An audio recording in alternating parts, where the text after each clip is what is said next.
Télé Délire avec Benjamin Josse. Bonjour Benjamin. Bonjour tout le monde. Vous vouliez commencer par un clin d'œil que Canal+ nous a fait hier matin. Oui, il y a quelques semaines, j'ai fait une chronique vénéneuse sur une humoriste de la matinale de Canal+. Elle avait fait un sketch aussi palpitant qu'un concours de Miss T-shirt mouillé dans une maison de retraite, dont du coup, je m'étais moqué. Eh bien, il y a eu riposte hier. Écoutez ce qu'elle a dit lorsque, dans son sketch, elle se moque de l'orientation scolaire des enfants en classe de 3e. Mais c'est leur faute aux enfants, parce qu'ils savent pas ce qu'ils veulent faire. Du coup, quand on leur demande, ils racontent n'importe quoi. Du style, moi, je veux devenir Jean-Marc Morandini, quoi. Et voilà, c'est moi qui brocarde, c'est moi qui raille et c'est Jean-Marc qui prend.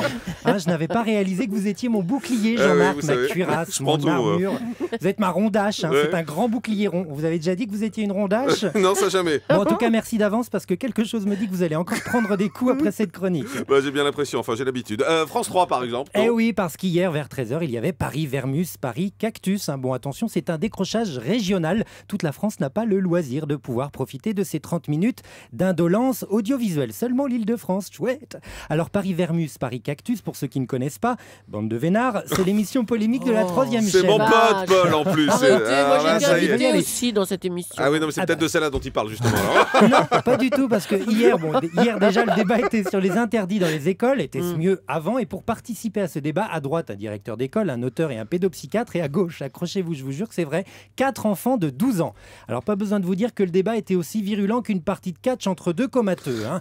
À aucun moment Camille, en classe de 5e, n'a remis à sa place le directeur d'école avec un « Oui, oh monsieur, je ne vous ai pas interrompu, alors ne m'interrompez pas ». Il n'y avait aucune chance que ça arrive.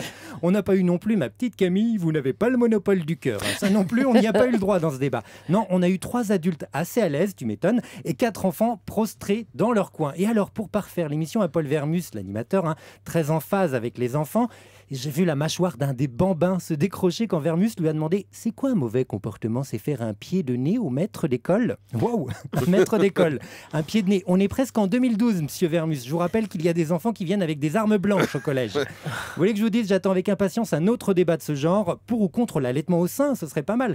Mais il paraît qu'il cherche encore des nourrissons pour participer au débat. Bon alors, vous m'avez fâché avec Canal, vous m'avez fâché avec mon ami Paul Vermus de France 3, et là maintenant c'est avec Direct 8, c'est ça? Ben oui, Parce que vous avez regardé leur soirée Apocalypse. Oui, comme tout le monde. Hier, sur Direct 8, on avait un an d'avance. On célébrait déjà la fin de l'année 2012.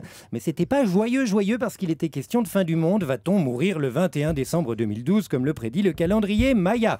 Bref, hier sur Direct 8, on a joué à se faire peur. Enfin bon. Personnellement, j'ai de plus grandes frayeurs en regardant Shabada sur France 3. En tout cas, je tenais... Une de plus, voilà. C'est pas vrai. On coche.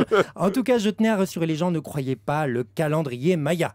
Moi, j'ai le calendrier des rugbyman du Stade français. Il ne s'arrête pas le 21 décembre, mais le 31. Alors, qui voulez-vous croire? Une civilisation qui n'a même pas réussi à prédire son extinction ou des mecs qui restent dignes même en portant un maillot rose, hein? Bon, allez, je vous laisse. À la semaine prochaine, ma rondache. Ah oui, j'aime bien quand vous m'appelez comme ça. Merci beaucoup, Benjamin.